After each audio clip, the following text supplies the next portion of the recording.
பிதா சுதன் பரிசுத்த ஆவியின் பேராலே ஆமேன். ஆண்டவர் உங்களோடு இருப்பாராக, உம் ஆன்மாவோடும் இருப்பாராக. திருப்பாடல்கள் புத்தகத்திலிருந்து வாசகம். அதிகாரம் 149, இறை வார்த்தை 4. ஆண்டவர் தம் மக்கள் மீது விருப்பம் கொள்கின்றார். தாழ் நிலையில் உள்ள அவர்களுக்கு வெற்றி அளித்து மேன்மைப்படுத்துவார். ஆண்டவரின் அருள்வாக்கு. இறைவா உமக்கு நன்றி.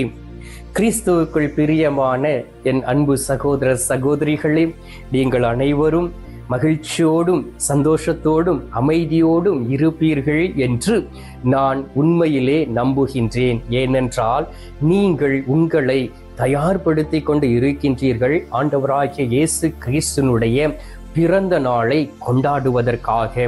நாம் எதற்காக ஆண்டவராகிய இயேசு கிறிஸ்துவை நினைவு கூர்ந்து அவருடைய பிறந்த நாளை கொண்டாடுகின்றோம்?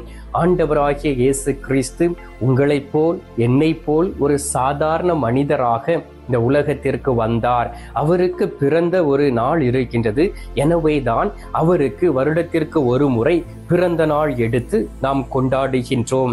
அப்படி என்றால் இந்த நாட்களிலே ஆண்டவர் நமக்கு என்ன சொல்ல காத்திருக்கின்றார் பாருங்கள்.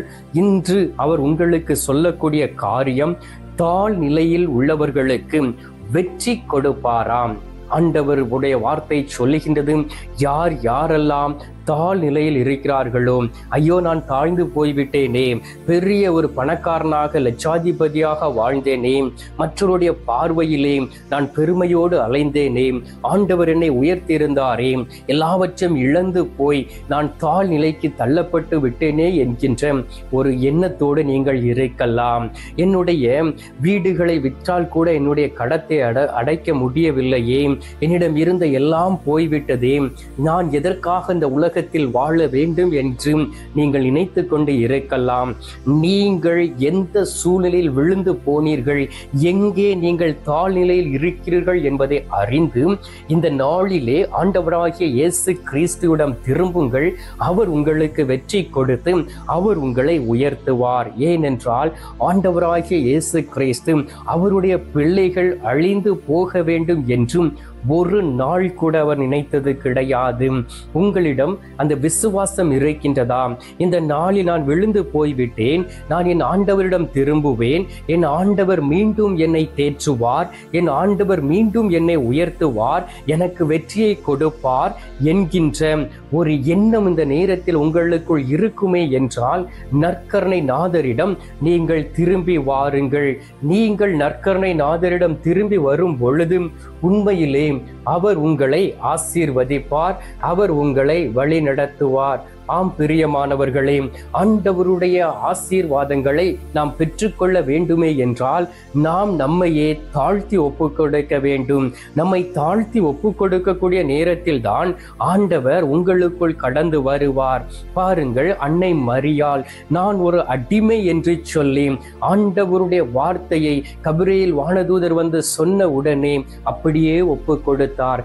தாழ் நிலையில் இருந்த என்னை ஆண்டவர் கண்ணோக்கினார் என்று சொல்லி நம்பிக்கையோடும் விசுவாசத்தோடும் மகிழ்ச்சியோடும் துதி பாடல்களை அவர் ஏறெடுத்தார். இந்த நாளிலும் கூட நீங்கள் நினைக்கலாம், ஐயோ ஆண்டவர் என் மீது விருப்பம் கொள்ளாமல் இருக்கின்றாரோ, என்னுடைய பிள்ளைகள் மீது விருப்பம் கொள்ளாமல் இருக்கின்றாரோ, நான் இந்த நாளில் என்ன செய்வேன்? கடன் பிரச்சனையோடு இருக்கின்றேனே, கவலை சூழ்ந்த நெஞ்சத்தோடு இருக்கின்றேனே, ஏதோ ஒரு கவலை என்னை வாட்டிக்கொண்டு இருக்கின்றதே, இந்த நாளிலே நான் எப்படி வாழ முடியும்? எப்படி இந்த உலகத்தில் நான் இனி வாழ போகிறேன் என்கின்ற ஒரு எண்ணத்தோடு கூட நீங்கள் வாழ்ந்து கொண்டு இருக்கலாம்.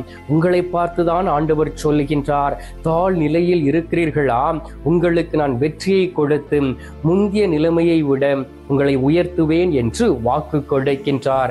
ஆம் அன்பார்ந்தவர்களே, எசையா தீர்க்கதரிசி புத்தகம் 49வது அதிகாரம் 8வது இறை வார்த்தையில் சொல்லப்பட்டு இருக்கின்றது, ஆண்டவர் கூறுவது இதுவே, தகுந்த வேளையில் உமக்கு பதிலளித்தேன் என்று ஆண்டவர் சொல்லுகின்றார்.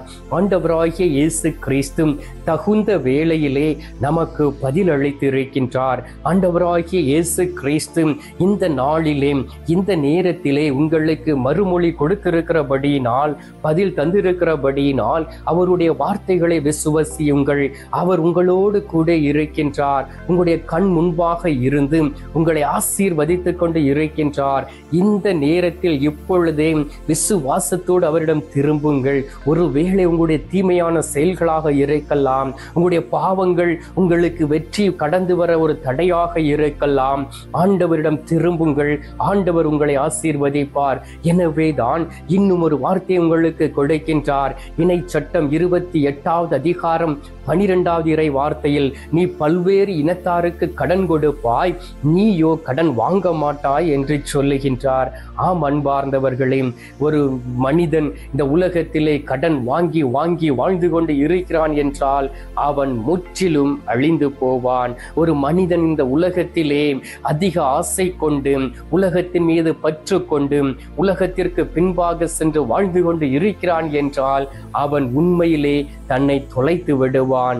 இந்த நாளிலும் ஆண்டவராகிய இயேசு கிறிஸ்து அதைத்தான் உங்களிடம் சொல்லுகின்றார்.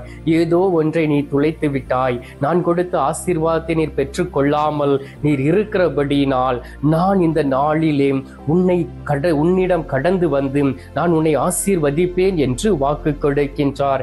எனவே தான் யோபுவோடு பேசும்பொழுது அவர் சொன்னார், யோபு 9வது அதிகாரம் 7வது இறை வார்த்தை, உம்முடைய தொடக்கம் எளிமையாக இருப்பினும் உம் வருங்காலம் வளமையாக இருக்கும் என்று சொல்லி நண்பர்கள் சொன்ன வேளையிலே அந்த வார்த்தைகளையும் அவர் விசுவசித்தார்.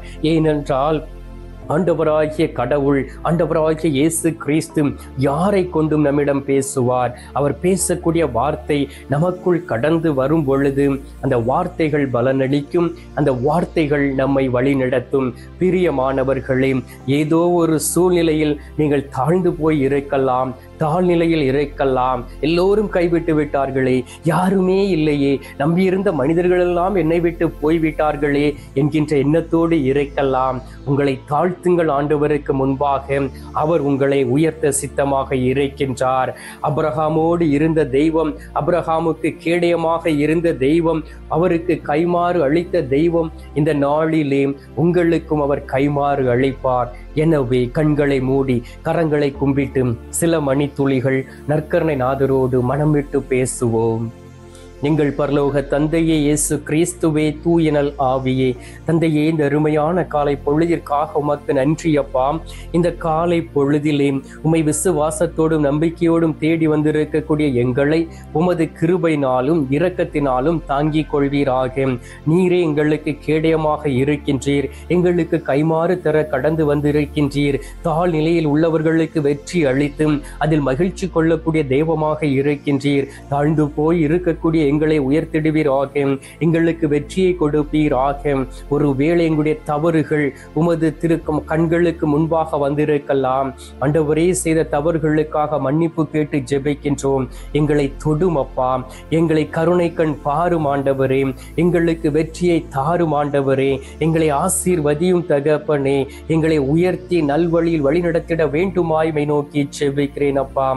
எல்லோரையும் ஆசீர்வதியும் பலப்படுத்தும் மீட்பெரும் இரட்சகருமான இயேசுவின் திருக்கரத்தில் ஒப்பு கொடுத்து எங்கள் பாதுகாவலராம் புனித சூசையப்பர் வழியாக ஜெபிக்கின்றோம். அன்பு தந்தையே, ஆமீன். பரலோகத்தில் இருக்கிற எங்கள் பிதாவே, உம்முடைய நாமம் அர்ச்சிக்கப்படுவதாக, உமது ராஜ்யம் வருக, உமது சித்தம் பரலோகத்தில் செய்யப்படுவது போல பூலோகத்திலும் செய்யப்படுவதாக. எங்கள் அனுதின உணவை எங்களுக்கென்று அளித்தருளும். எங்களுக்கு தீமை செய்கிறவர்களை நாங்கள் பொறுப்பது போல எங்கள் பாவங்களை பொறுத்தருளும். எங்களை சோதனை விழவிடாதையும் தீமையில் இருந்து எங்களை ரட்சித்தருளும். ஆமேன். அருள் நிறைந்த மரியே வாழ்க, கர்த்தர் உடனே, பெண்களுக்குள் ஆசீர்வதிக்கப்பட்டவள் நீரே, உம்முடைய திரு வயிற்றின் கனியாகிய இயேசும் ஆசீர்வதிக்கப்பட்டவரே. அஜிஷ்ட மரியே, சர்வேசனுடைய மாதாவே, பாவிகளா இருக்கிற எங்களுக்காக இப்பொழுதும் எங்கள் மரண நேரத்திலும் வேண்டிக் கொள்ளும். ஆமீன். பிதாவுக்கும் சுதனுக்கும் பரிசுத்த ஆவிக்கும் மகிமை உண்டாவதாக. ஆதியில் இருந்தது போல இப்பொழுதும் எப்பொழுதும் என்றென்றும் இருப்பதாக. ஆமீன். அன்பார்ந்தவர்களே, நற்கருணை நாதர் தரும் ஆசீர்வாதத்தை விசுவாசத்தோடு பெற்றுக்கொள்வோம்.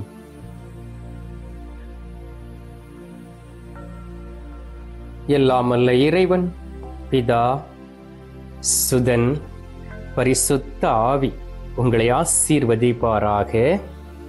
ஆமீன்.